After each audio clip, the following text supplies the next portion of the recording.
Sir, hingi lang po kami ng update tungkol po dito sa nangyari di umano na extortion dyan daw po sa may Tondo Complex sa Tondo, Manila last February 17. Ano po ba ang kwento dito, sir?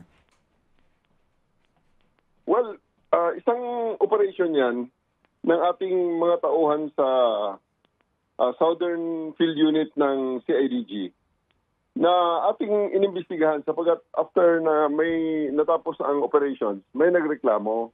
So, inimbestigahan ko since February, katulong ang IMEG, at natapos ang investigasyon noong April. Itong April lang.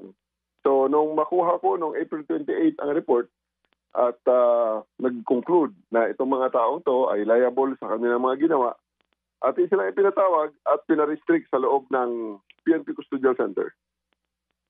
So, General, ano exactly yung nangyari noong February 17 base po sa mga information na natanggap ninyo? At ito po ba, bago nyo po imbestigahan, is this an intel o meron pong nagreklamo?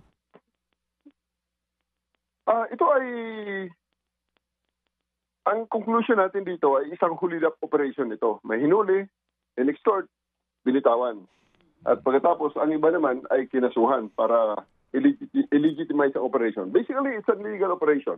So, hindi natin ito tolerate sa CIDG at nang malaman natin nga, dahil may nagreklamo, ay nagsimula kami ng investigasyon kaagad noong February, before the end of February, at pagkatapos, natapos namin siya sa, after mga 3 months at nakonclude namin at nakuha namin ang mga facts enough for them to be indicted in criminal and administrative charges. Ano po mga ranggo nito, General Sir, itong mga miyembro ng CIDG na ito? Good morning, Manong Ted. Ang nasa loob na, ang pinakulong ko po ay isang Lieutenant Colonel, isang Kapitan at ang iba ay NCO.